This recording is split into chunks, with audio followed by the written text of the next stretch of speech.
Olá, tudo bem com você? Hoje iremos meditar sobre o primeiro passo para conhecermos a vontade de Deus e tomar decisões acertadas. O tema de hoje é a vontade de Deus e sua vontade. Talvez o conheçamos melhor por causa da sua jumenta. Embora Balaão tivesse sido por algum tempo profeta de Deus, ele finalmente demonstrou-se falso. Falhou em compreender corretamente e aceitar a vontade de Deus em sua vida, porque não estava disposto a renunciar aos seus próprios planos, e sua vida terminou em tragédia. Você se lembra da história. Os filhos de Israel tinham chegado às fronteiras da terra prometida. Balaque, rei moabita, ficou imediatamente preocupado. Os israelitas acampados do outro lado do rio Jordão, nas planícies de Moabe, representavam uma força poderosa e Balaque não tinha certeza de que o seu exército se igualava ao deles. Assim ele resolveu tentar alguma estratégia. Enviou mensageiros a Balaão dizendo: Eis que um povo saiu do Egito, cobre a face da terra e está morando defronte de mim. Vem, pois, agora, rogo-te, amaldiçoa-me este povo, pois é mais poderosa do que eu, para ver se o poderei ferir e lançar fora da terra, porque sei que a quem tu abençoares será abençoado, e a quem tu amaldiçoares será amaldiçoado. Números 22, versos 5 e 6. Poderia parecer à primeira vista que Balaão deveria ter sabido imediatamente que este não era o plano de Deus, mas ele ficou tão impressionado pelas recompensas que o rei lhe oferecia por seus serviços que disse aos mensageiros: Ficai aqui esta noite, e vos trarei a resposta como o Senhor me falar. Números 22, versículo 8. E assim os mensageiros passaram ali a noite. Balaão pediu orientação, e a orientação do Senhor veio em alto e bom som. Então disse Deus a Balaão: Não irás com ele, nem amaldiçoarás o povo, porque é povo abençoado. Números 22, versículo 12. Balaão despediu relutantemente os mensageiros na manhã seguinte, e eles voltaram para Balaque com a mensagem. Mas Balaque não se deixava vencer facilmente pelo desânimo.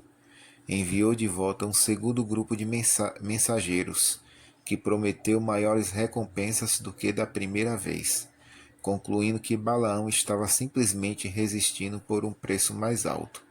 Prometeu a Balaão honra e promoções se ele cooperasse com seu plano. As palavras de Balaão foram corretas, porque ele respondeu no verso 18: Ainda que Balaque me desse a sua casa cheia de prata e ouro, eu não poderia traspassar o mandado do Senhor meu Deus, para fazer coisa pequena ou grande. Mas o coração de Balaão não era reto, sua própria vontade era obstinada. Ele queria desesperadamente ir com os mensageiros pronunciar contra Israel as maldições exigidas e receber a recompensa. Talvez ele raciocinasse que as palavras não eram afinal nada, que o povo de Deus não poderia ser ferido por seus sortilégios, e sua própria causa seria obviamente muito ajudada. Certamente ele tinha racionalizações que ensaiara em sua mente, quando mais uma vez foi perante o Senhor a fim de inquirir sobre sua vontade no assunto. Deus foi muito paciente com este errante profeta e mais uma vez veio falar com ele e disse: Se aqueles homens vieram chamar-te, levanta-te e vai com eles. Versículo 20 de Números 22. Tanto quanto sabemos, Balaão não pediu um sinal, mas o Senhor lhe ofereceu um. Se eles vierem a chamar-te, vai com eles, se não, fica em casa. Mas os mensageiros não vieram chamar Balaão.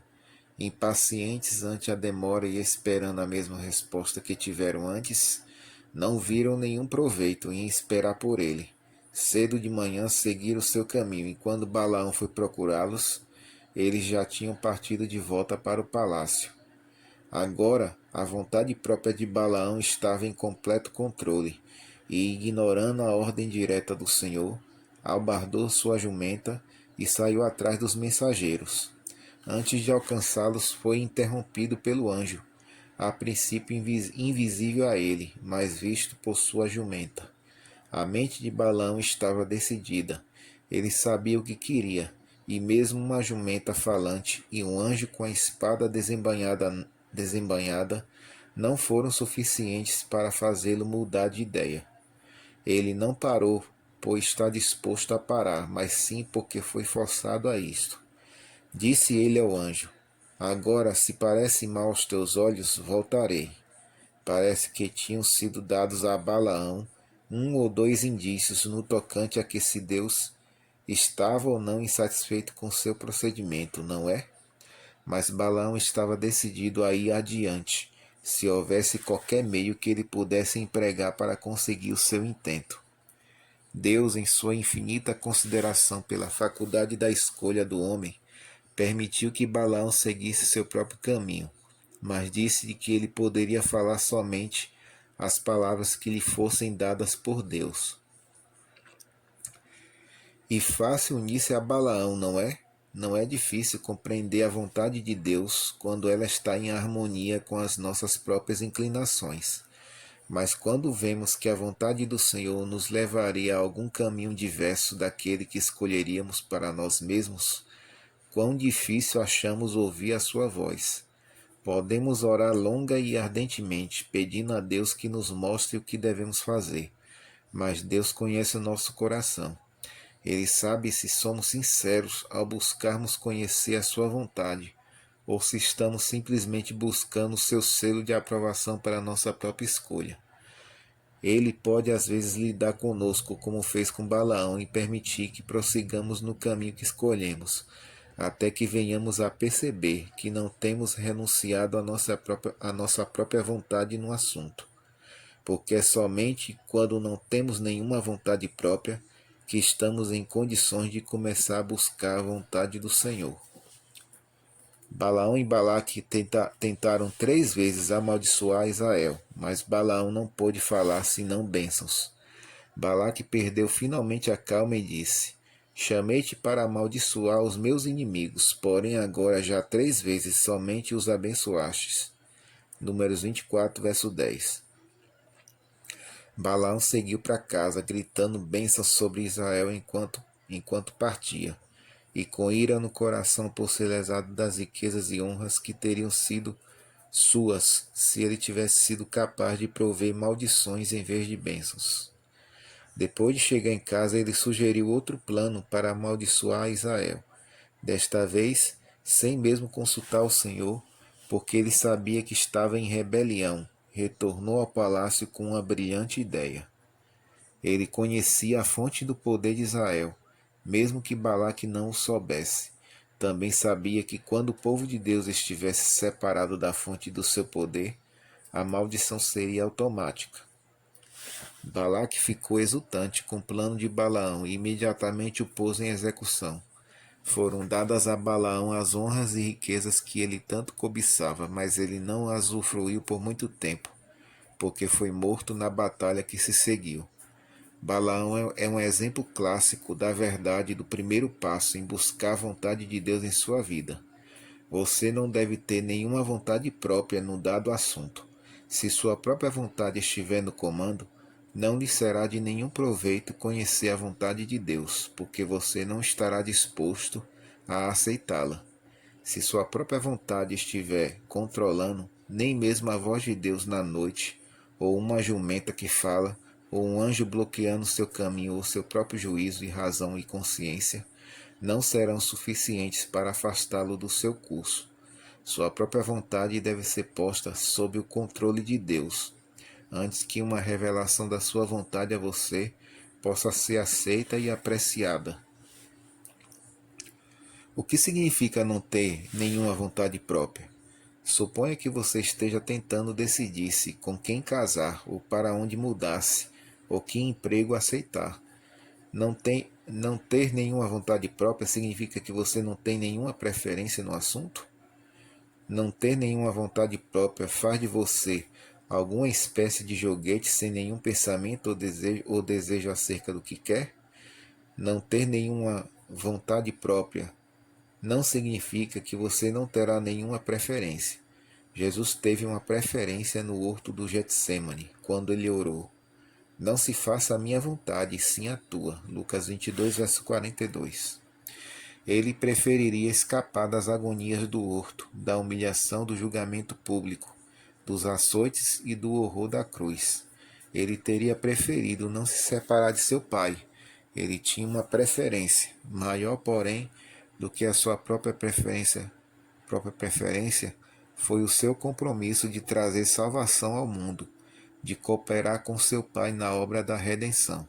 Portanto, a despeito de sua própria consciência, ele pôde dizer: Eu desci do céu não para fazer a minha própria vontade, e sim a vontade daquele que me enviou.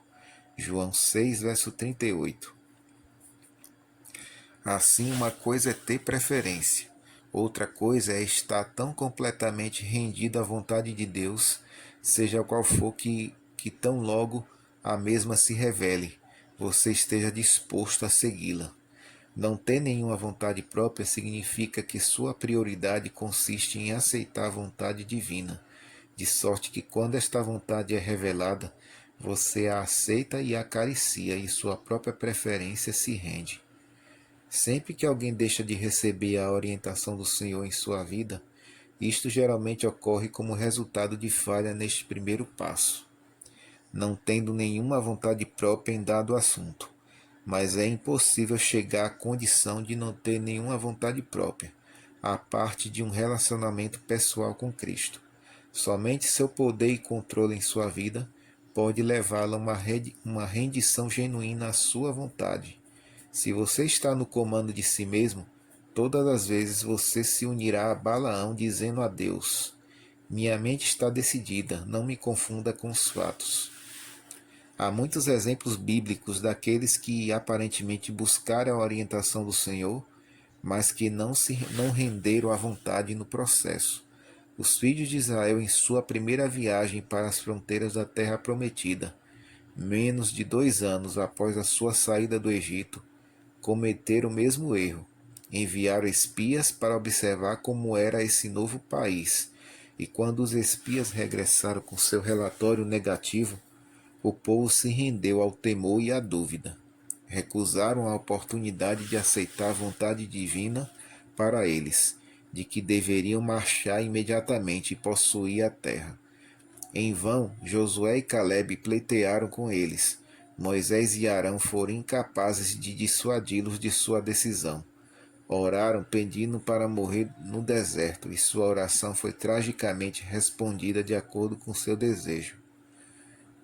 Saul não estava disposto a esperar pela vinda de Samuel, a fim de oferecer sacrifícios como sacerdote, e foi avante por sua conta. Estava disposto a aceitar as instruções do Senhor concernente aos cativos e aos despojos de guerra, e em vez disto seguiu seu próprio caminho. Estava indisposto finalmente a consultar a vontade de Deus, que tão frequentemente estivera em desacordo com sua própria vontade, e em lugar disto, dirigiu-se a Endor, a fim de encontrar conselho mais agradável. Sansão não estava disposto a aceitar para si a orientação divina na escolha de uma esposa. Jezabel não estava disposta a aceitar a orientação do Senhor através de Elias, procurando matá-lo em vez disto. Davi consultou sua própria vontade em vez de consultar a vontade do Senhor em seu relacionamento com Batseba. A lista poderia prosseguir ininterruptamente. Talvez nossa maior dificuldade em compreender a vontade do Senhor para a nossa vida esteja no fato de que a nossa própria vontade tão constantemente entra em cena, e por este motivo não temos nenhuma esperança de nos livrarmos de nossa própria vontade, exceto se formos diariamente a Cristo e nos entregarmos a Ele, através de um contínuo relacionamento diário. Se nos rendermos diariamente a Ele e diariamente aceitarmos Sua direção em nossa vida, quando chegar o momento da decisão, estaremos em condições de não ter nenhuma vontade própria e de aceitar a vontade de Deus para nós. Cristo, em sua vida terrestre, não fez nenhum plano para si mesmo. Diariamente recebia os planos de seu Pai, para si, e foi assim que sua vida estava constantemente em harmonia com a vontade de seu Pai. A mesma orientação que ele tinha está à nossa disposição. Significa isto? Significa isto que não devemos fazer absolutamente nenhum plano, que devemos simplesmente nos assentarmos em uma cadeira de balanço e esperar que Deus a embale? Ou significa que não devemos fazer planos separados de Deus, nenhum plano para nós mesmos que o ignore? Podemos fazer planos como melhor conhecemos, mas devemos estar sempre dispostos a renunciar a esses planos ou levá-los avante conforme a providência de Deus indique. O apóstolo Paulo é um exemplo disto. Ele fazia planos em suas viagens missionárias, mas às vezes seus planos eram interrompidos. Atos 16, versos 6 a 9, nos fala disto. Eles estavam planejando ir a um lugar, mas o Espírito Santo os dirigia a outro, e eles aceitavam os planos de Deus porque estavam rendidos ao seu controle. Estavam dispostos a aceitar que seus próprios planos fossem obstruídos sempre que esses planos não estivessem em harmonia com os planos de Deus. Você pode ver isto em operação na vida de Jesus. Ele e seus discípulos estavam perto de uma aldeia samaritana. Jesus estava tão cansado que não pôde nem mesmo percorrer com seus discípulos o restante do caminho até a cidade.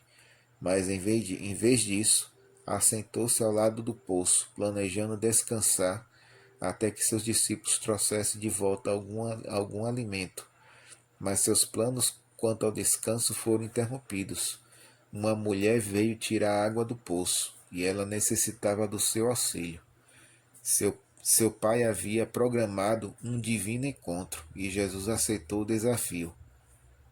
Quando os discípulos, surpresos ante seu procedimento, o indagaram no tocante a isto, ele respondeu: A minha comida consiste em fazer a vontade daquele que me enviou e realizar a sua obra. João 4, verso 34. O que significa isto? Significa que para a pessoa que está seguindo as pegadas de Jesus, se vier a escolha, mesmo que seja a escolha entre o alimento e o serviço, ela saberá que escolha fazer. E não apenas saberá qual é a escolha certa, mas considerará um privilégio e uma honra escolher servi-lo. Você pode estar cansado, faminto ou sedento, mas o Senhor pode prover-lhe um divino encontro, e ao aceitar a sua orientação, você descobre força que não suspeitava possuir. Já aconteceu isto em sua vida? O Senhor pode enviá-lo a algum local de serviço que você jamais teria escolhido por si mesmo, mas ao seguir a sua orientação, você descobre que a maior bênção lhe advém de ir onde ele o conduz. Quer você não ter nenhuma vontade própria? Só há um meio possível de conseguir isto. Ao continuar o relacionamento com Deus, buscando-o dia a dia como sua primeira prioridade, ele o levará à condição de não ter nenhuma vontade própria. E toda vez que você divisar suas instruções e recuar do relacionamento com Deus a fim de seguir o seu próprio caminho, você está em perigo. Existia uma jovem existia um jovem que não queria ser um pastor. Toda vez que ele se aproximava de Deus, sentia a batida de Deus em seu ombro, trazendo-lhe a convicção de que Deus queria que ele fosse um pastor. Mas ele definitivamente não queria ser um pastor, de sorte que achou uma solução. Afastou-se de Deus, escolheu deliberadamente não se aproximar muito. Foi então que ele não sentiu mais a batida no ombro. Uma vez li a história de um homem que estava tão decidido a não se tornar um pastor e tão convicto de que Deus queria que ele fosse um, que recusou entregar o coração ao Senhor, recusou a conversão, recusou ir a Deus em busca de arrependimento, perdão e poder. Permaneceu distante por anos, até que finalmente desistiu da luta. Ele afirmou que quando chegou o tempo não começou pedindo a Deus o perdão dos pecados, ou o arrependimento ou a aceitação de Deus. Sua primeira oração, quando ele finalmente permitiu que Deus o alcançasse, foi: Tudo bem, eu serei um pastor. E todos os demais ingredientes da salvação vieram depois disto. Por vários anos, nossa família morou no norte da Califórnia, em um local que mais se assemelhava a uma estação de veraneio do que qualquer outra coisa. Situava-se no alto das montanhas, calmo, pacífico e formoso. Então recebemos um chamado para Nebraska. Não estávamos interessados em ir para Nebraska. Não queríamos nada com Nebraska.